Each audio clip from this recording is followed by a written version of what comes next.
I almost got booed off of stage opening up for the one and only T.I.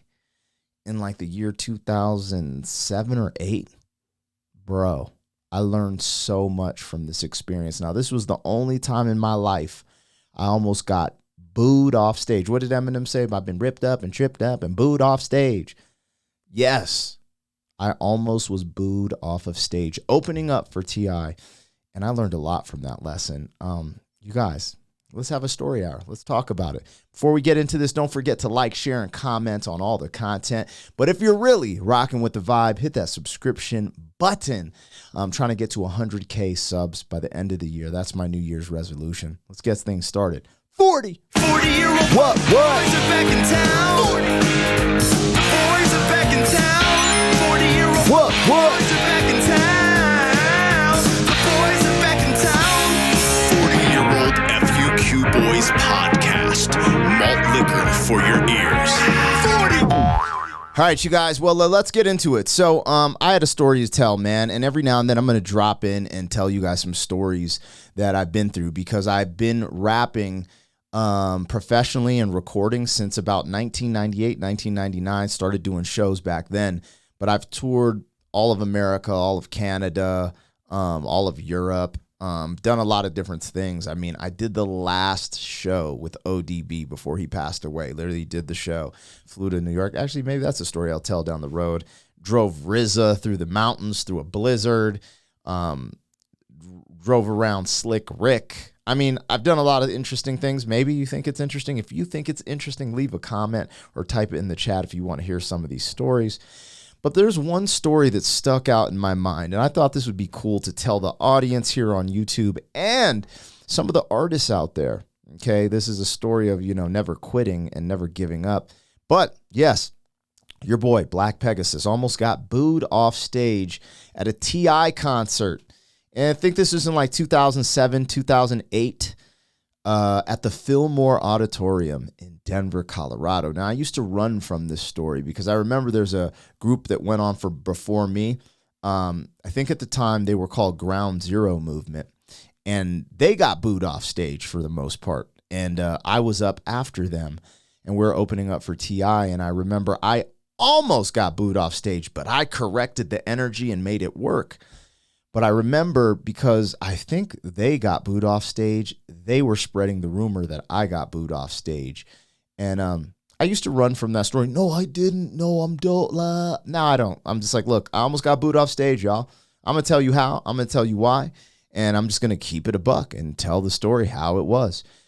So anyways, in my heyday, right, 2006, I started to pop off. I started to blow up. Went on my first tour with DJ Abilities, and then I come back. I start touring with Tech Nine as he's on his come up, right? Before he's as big as he is now, he's like really on his come up, and I get on tour with him at the end of 2006, 2007. Then because of all the shows I'm doing, I just start popping. Like everyone has heard of me either from Scribble Jam '03 or from touring, putting out music, MySpace, I'm popping, blah, blah. So I get hit up by Live Nation. I get to open up for Tip, baby. T.I., the king of the South, when he was at like his height. I remember like, and maybe this is '09. I forget what year it was. It was when he was popping. Like the show sold out in like a few weeks or a month. And there I am. I got signed up to open up for the show. So I go to the show, I'm getting ready to perform. I'm doing my set, right? I'm performing on stage. Now, I'm an underground hip hop artist, okay? I have no hit singles. I have no trap music, but I just do all the shows I can get. Now, as an artist, if you're listening to this is something you might want to take, examine, and learn from. Now, the key with artists, every artist thinks they need to be on stage forever. Yo, can I get 5 more minutes? Can I get 10 more minutes? Blah, blah, blah. People don't give a F about you if you're the opening act, okay? If you're really good, they're concerned for a couple minutes. They're like, yo, this sounds really good. But if you give them too much, they X you out. But most local artists and beginning artists don't realize this. They think they got to be on stage for an hour, and that's going to hurt you. There's a saying by really good salesmen. Be bright, be brief, be gone, okay? So be bright, be brief, be gone. What this would tell you is that leave them wanting more. Okay, less is more sometimes, you guys. Now I had to learn this the hard way. I had a long set opening up for T.I. There's 3,500 people there. It's sold out. Now his audience is a little more hood, right? The trap, people who listen into trap. I do underground backpack hip hop, right? So anyways, I'm on stage performing my set. People are vibing. They're like, all right, man, we could deal with this cat. The last cats who opened up, they weren't feeling it at the time because they were very underground too. And I'm not dissing them. I'm just telling what happened in that moment. Now, the dudes who went on before me got booed off stage or like really had a rough set. But this is because they're doing underground music as well. But I go up there a little more polished. I start performing. People are like, all right, I can deal with this, right? Well, I had this single, right? Me and my producer crafted this single. And now that I think back, it was really cringe. Anyways, the hook was something, it was called Lady Say, right? And we were trying to get the radio to play it. It was clean, but it was kind of corny. Now that I look back, actually, it was really corny. It was called Lady Say, okay? And this song went, Lady Say, la, la, la, la, take off your bra, bra, bra, bra. I want that na, na, na, na, dun, dun, dun, dun, dun. And it was like, bro. So this is supposedly my club anthem, right? And the beat's kind of like, quirky, kind of like that getting hot, it's getting hot in here beat, but not as good. And I'm over here like, lady, say la, la, la, la, take it. Now think about me on stage saying that, opening up for Rubber Band Man. Wow, I like to tell her, what is it like? You don't know me. If you see me in this, bro, it did not fit. People started to boo. People started to boo. Boo, boo, boo. I was like, oh shit, son. Like I'm performing the song, like while you're rapping, you hearing them boo. You're hearing them boo. You're like, Now, this is what I did. Now, artists can learn from this. I learned a lot from this. I'm very quick on my toes with things, okay? Now, in my heyday, the one thing that got people excited about Black Pegasus was, I would say, F the radio. F the radio. Okay, when again, very rebellious. People like that because the corporate stations, people are like, yo, I want to hear something else. I want to hear this. So I always would win the crowd saying F the radio, right?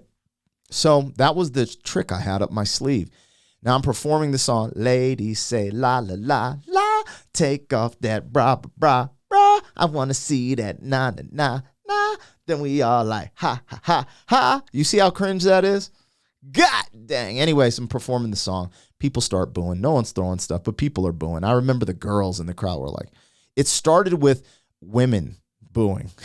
I mean, you're on stage telling them to take off their bra, bra, bra, bra. Not very smart, and you're not popular at that level, right? I guess if you're like Tupac or like, Snoop or T.I., you'd be like, girl, take that off, girl. Everyone's getting popping. Anyways, I was an idiot. I was young. But anyway, so I'm rapping my song. I'm starting to get booed. I feel the energy shifting. It started with this girl. I think it was like a black girl in the front row.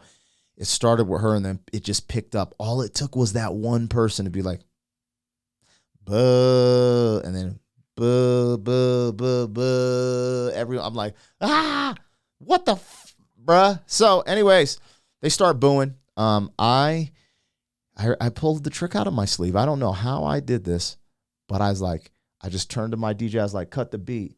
I was like, yo, are y'all tired of that whack shit? So I acted like my song was the whack shit, which it was at the time. I was like, are y'all tired of hearing that whack shit? That's what you hear on the radio over and over again. F the radio. Everybody get your middle fingers up like this. Say, fuck that shit. And the whole crowd just, what? They all put up their middle, fuck that shit. I was like, you heard me? If you tired of this radio bullshit, hearing like that, get your middle fingers up and say, fuck that shit, fuck that shit. And everyone's like, fuck that shit. And then this song I had called Club Killer. And it was kind of a banger. It was like, radio, never want to turn it on, Club Killer. And then the beat just dropped. Boom. Everyone's like, oh. And I was like, when I say, fuck that, y'all say, shit, fuck that, shit, fuck that, shit. And dude, it went off. So I literally went from getting booed on stage, almost booed off stage, to being flipping the energy of the crowd, doing my song Club Killer. I still had time on my set, but the crowd was so hard to work, I ended it on Club Killer on a high note. And lo and behold, I actually sold a lot of merchandise that night. I got off stage. Girls were showing me love. Back then, I had a lot of female fans that would show love because I was doing these big concerts. I mean, that's 3,500 people there. Sold a lot of merchandise. And bro, I was wrecked. And you know, that's one of the biggest fears as an artist is getting booed off stage or people not liking your music, you know, and you don't really realize it until you're in that moment. And I was in that moment opening up for T.I. in the late 2000s. Not late 2000s. I mean, like, I don't know if it was 2007 or like 2009, but in that window period of time, I would say it was around then. I know it was before my mom passed in 2010. But yeah, man, for some of you artists out there, if you're an artist and you watch my channel and you think, hey, man, I'm opening for freaking Eminem, bro. Yo, I need an hour to perform. Bruh, unless you are known, ain't no one trying to hear that shit, bruh. Nobody, bro. Be bright, be brief, be gone. But be on your toes, man. Because if you're ever in a situation where people start booing you off stage, do you have what it takes to change the energy in the room? I know I did. But hey, you also have to learn how to read the crowd. So let's talk about the good, the bad, the ugly.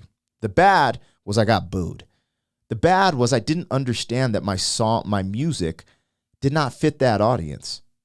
I was just a dumb artist that didn't understand, I just want to do big shows. Every big show I can get, put me on. Well, my music didn't fit that audience. I almost get booed off stage.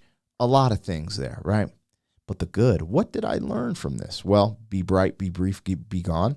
I cut my set a little early, ended on a high note, went in the crowd, sold CDs, sold t-shirts, still made my money as an independent artist, even after being booed. Gained some new fans because I flipped the script after, they're booing that song. I'm like, yo, get your middle fingers up if you're tired of this radio bullshit. And I didn't even mean to make it seem like it was my song that is the radio bullshit, but some people might have perceived it like that. Whatever it was, the crowd's energy changed. They're like, yeah, man, that. Because when you're booing someone, that means you're angry. So when I flipped it like that, the crowd flipped. They were feeling my last song, and I got the F out of there before it turned bad. And honestly, that led to me getting to open up for 50 Cent. I opened up for the full Wu-Tang Clan at the Fillmore Theater. I opened up for Tech Nine there. I've opened up for Little John at the Fillmore. Man, I did a lot of shows there. But the T.I. show was the test. Out of all the shows I ever did, it taught me how to make sure my set fits the audience, make sure that set will get this audience excited. Now, I've always been good with engaging the crowd. But I also learned, man, you can't be going out there telling a crowd, a trap hood crowd, to take off that bra. What are you doing, bro? That's not going to work. So I learned how to tailor my songs to concerts, right, to win over fans. I also learned that if you stay flying on your toes, you can maneuver through anything, and it's never too late. And I also learned be bright, be brief, be gone is real. And artists be that, because artists were delusional, okay? Fame can be a drug that makes you delusional. And being on stage is a huge part of maintaining that drug, okay? When you're on that stage, you got to know when your time is up. And if you don't know that, well, you're going to have long nights ahead of you. Now, some people, oh, man, they were loving my set. Again, artists are delusional. When you start your set and when you end your set, you can tell, like, let's say you're at the level of headlining. If you started your set and there was a gang of people and you end your set and there's not as many people, you did too long of a set.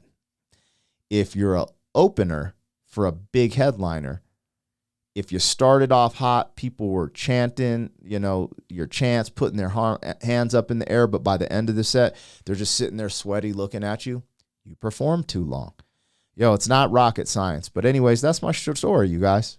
Black Pegasus, almost getting booed off stage, and how I redirected the energy of the room and made it work.